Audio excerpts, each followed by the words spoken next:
hummingbird gladiators. Oh. You guys are all growing him wrong. You all are doing it. Or something clickbaity like that will be the title. Anyways, I'm going to be talking about why every single San Pedro I plant here has what we call a nurse plant next to it, and the complexities of nurse plants, why they're very needed here in the Sonoran Desert. And if you're planning on getting San Pedro out on your property, I would game plan the nurse plants before the cactus. I wouldn't even plan out where to put the cactus. I would plan out these guys first. Then once you get a nurse plant established, we'll figure out where the cactus goes. So come along with us on this. If you enjoy any of this content on how to grow San Pedro here in the desert, please do like and subscribe. It helps me out a ton. And I'm gonna go on out to the desert all the way where it's hot and it's not gonna be fun to film, but I wanna show you guys, even in the wild, how native cactus deal with the heat here, and why something like this that was not even made for the Sonoran Desert is gonna struggle even more. So we're gonna have to go through special adaptations and kind of play it a little more finicky for somebody like him, but with a little TLC, you can adapt these guys to full sun. So we'll go through that and how the nurse plants work and why I use them on all of the cactus I plant in the ground. So let's go on out to the desert. All right, so here we are. We're out in the desert, so I could kind of explain to you guys how these things grow, because everybody kind of just thinks, oh, the cactus can just deal with full sun. Now this is a saguaro. The saguaro is made for the Sonoran Desert in our sun and how awfully sunny it is here. And this is actually how they get started. So you'll see out there, we got a couple other saguaros. You'll only see big ones like this, usually, because they'll have a nurse plant, right? So these two have probably grown up together. You can see in here we have an ironwood above us, and that's the nurse plant for this guy. Now saguaros can only germinate with a nurse plant on them, and it creates a nice little microclimate under here. You could tell it's definitely a lot cooler. I want to say it's like 10 degrees colder down here where it's nice and shady, and at the base where it's all shade, that's definitely nice and cool. But the seeds will only germinate and stay alive in this sort of like dappled shade right here. So you can see how it's like sunny right there, shade right there. That gives the little baby that is not quite ready to handle our sun some good filtered light, and that will let them not lose all of their water as they're just this little nugget in the ground. So as they grow up, and keep in mind these are extremely slow growers, they will usually outlive their nursery plant, and their nursery plant will usually stay with them for like a good 20-ish years and just kind of help them get to the size that they could start to handle our sun. It protects against frost too. And it will also protect against the frost. Thanks, McKenna. So out here in the Sonoran Desert, it does also get very cold at night during the winters. It can get to like 32, 30. It'll get a little below freezing or down to freezing, which these little plants are just not ready to deal with, especially after they just suffered a bunch of sun stress. So this kind of just helps keep their microclimate nice and ideal. Most cactus out here in the Sonoran Desert, this is how they start. This is how a seedling usually starts, and then it will take them a while and they'll start to outlive the nursery plant. And that's when, once they've outlived the nursery plant, they're finally ready for the Sonoran Desert sun. Keep in mind that takes about 20 years, could be even longer. So just putting a San Pedro or another cactus out here and expecting it to just deal with our sun is kind of ludicrous. It's just not gonna work very well at all. The other adaptation I want you to take note of, let's see if I can get in here. Ironwood is a little thorny. Is take note of these spines. These spines also filter the sun. And that's kind of an adaptation you'll see other more in the sun cactus. I might be able to find you a fishhook cactus later.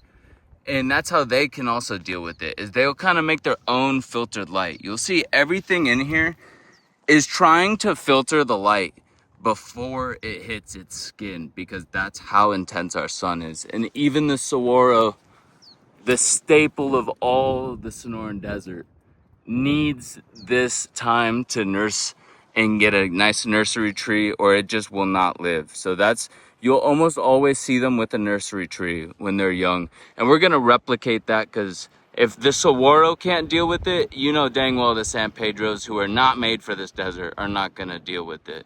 So let's go back to the property. I'll show you how we kind of start to replicate this this dappled sun environment and try to keep these microclimates nice for them in such extreme conditions.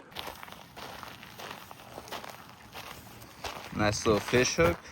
Same thing under his creosote nursery tree. Usually you'll see it as creosotes, Palo Verde, mesquites, the ironwood. And you can see how thorny that is, so that once it grows up, man, he's got his own shade. He just grows that beautiful cactus. Those are fish hooks. And you can see there is nary a cactus, because it's all just sun beaten. You need to start to let these creosotes right here kind of start to take over, and then they can start to provide that layer, or get a nice Palo Verde right on out here, you know what I mean? Like that guy's got. All right, so now we've gone to the desert and we've seen how the Sonoran cactus do it. Let's get these Ecuadorian cactus, the Bolivian cactus, to really start to understand why we love Arizona. So what we're gonna do is we're gonna show them just the true Arizona way. We're gonna keep them next to a nurse plant. The nurse plant is gonna keep them nice and shaded, but if you get something with leaves like this, what I got here too is a tipu tree, Tipuana tipu. The trees actually release water when they breathe. I forget what it's called. I think they just perspirate. But that will actually also keep him cool. As that wind blows it, it'll go right on there, and it'll make it so it's just not as dry, you know. Anything we can do to help. The other thing we want to take note is all plants tell the temperature of their roots, or the temperature by their roots. So those plants are in the ground, and the ground is going to be a lot cooler than a pot above the ground. And a pot above the ground painted black like that is going to soak up a lot of sun. So we do need to be mindful of that. If you got pots like this, try to keep them a little more shaded.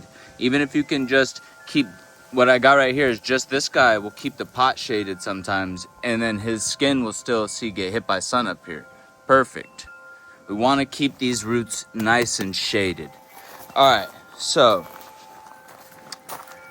these little guys under here, as the seeds germinate, as we were talking about earlier, we want some in more heavily filtered shade than the younger they are.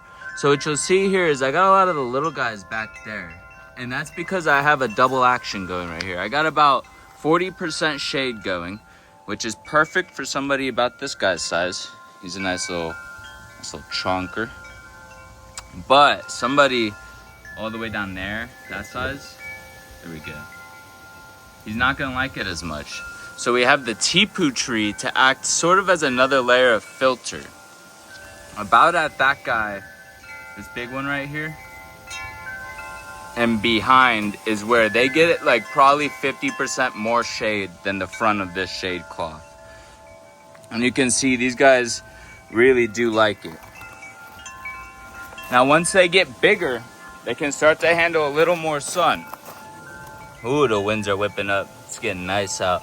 It's getting nice. And then once you get them to this size, they're gonna deal, look, with a little more sun, the bigger they get. So we got these little guys, they don't want much sun at all. They get a little bit bigger. All right, now they want a little bit more sun. Once you get to about this size, he's gonna want full sun for like the first 3 hours of the day. And then he's gonna want shade for the rest of this. Excuse me. So that's why you can see I have some of the bigger seedlings over here. And then everything's gonna wanna go in the ground just because it's gonna be colder in the ground too. Now let's talk about good shade trees.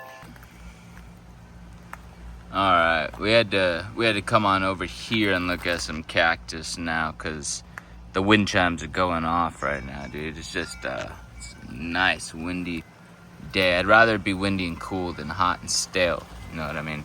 But so let's talk about the nurse plants. This right here is a bubba tree.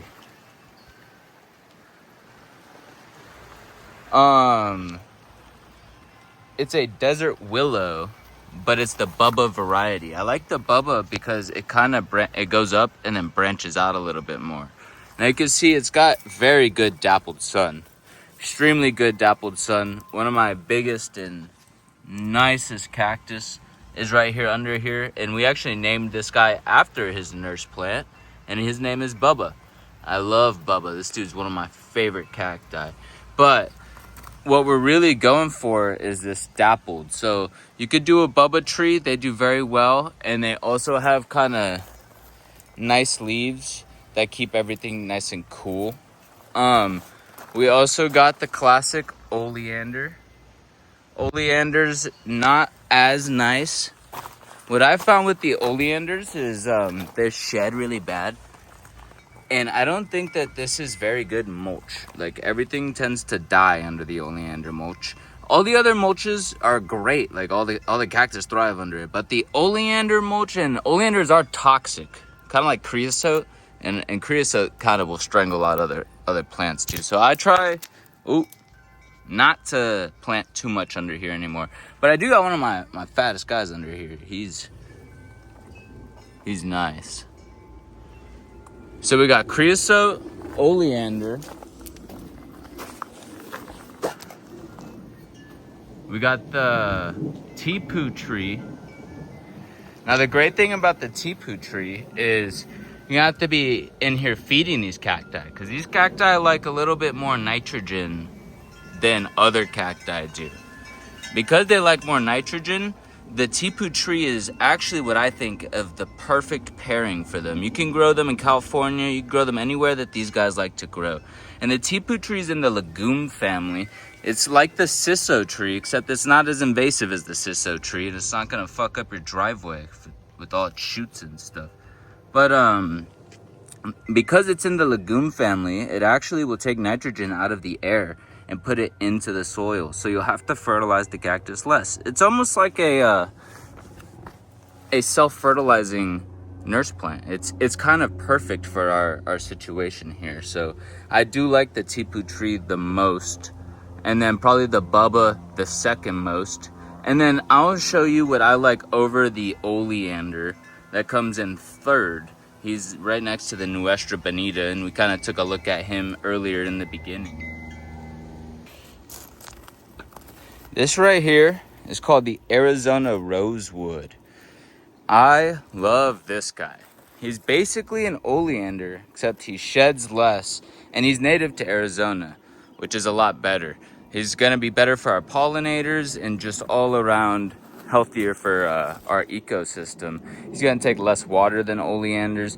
I just really like them. The only downside is they grow a lot slower than oleanders, but they get about the same size. He'll get about 15 feet tall, 15 feet wide, and he'll become the nurse plant for both the Nuestra Bonita and this guy over here. He's a landrace. Now, this was the only bush I had when I had the house. So this bush was the nurse plant for both of these guys. And now I'm gonna grow out the Arizona Rosewood, and it's slowly, I'm just killing this bush back so that I can have this bush reach the wall, and then hopefully no more of this bush. And he will become the shader of the root zone for all three of these guys. Now let me explain how you get them into full sun. Now I tell you these things because I want you to really understand that this applies anywhere in the Sonoran Desert, the Mojave Desert, like the southern west, southwest of the US where the sun is intense. That getting a guy to grow like this in full sun so that the tip, because up here does not get shaded. And he's also flowering, and he has flowered like this in full sun. So he's acclimated to this. He does well. It's a multifaceted layer thing. What we have here is it's about 2. And you can see his roots are starting to get shaded. And he's starting to get, the base of this pup is starting to get dappled shade. Now, because he's also in the ground and I have a mulch layer over it, his root zone is naturally gonna be like 10 degrees colder than anything in a pot. Anything in a black pot, it's like 15 degrees colder. Then you add in this guy and this guy to shade him up, and he's gonna have a nice root zone that is actually staying cool. So all of his water is not gonna evaporate as bad, and it's also like everything just starts piling on top. It's like an entourage effect to make down here the soil applicable for him. Once that happens, he will slowly grow up and begin to prepare for full sun. So this guy right here, he's not in full sun, right? But he's got a little bit more to go. Let's see if I can zoom out. Once he grows up past this, any growth on top of that will be ready for full sun, as long as everything down here is good. So we want to keep the bottom shaded and a lot of water, and trying to keep the soil moist. Because of all of that shade, it's not evaporating as bad on the next day. So keeping the soil moist will give him lots of access to water so that he can keep on growing nice in full sun. That is another thing, is they do need a lot more water if they're gonna be growing on out here. And they don't mind being shaded fully in the afternoon. You know, once about 2 p.m. hits, if you fully shade it, I don't think you're missing out on much growth at all, to be honest. It's still gonna grow nice and chunky. So yeah, that's my tips for getting cactus to acclimate on out here. We want to do them the Saguaro method. Get a nice nurse plant. All right, guys, if you have any tips of your own, I know there's some Arizona growers that are very experienced out there. Please comment them in the comments. We're all trying to get better. And I know that there's some newer people that might be moving out here, or maybe they're just sunburning a couple cactus and they don't know where to start. So please, everybody, let's help everybody, and let's get some nice cactus growth going. Thank you very much. Please subscribe and enjoy. And if you want any cactus like this, SonoranSpores.com. Take care.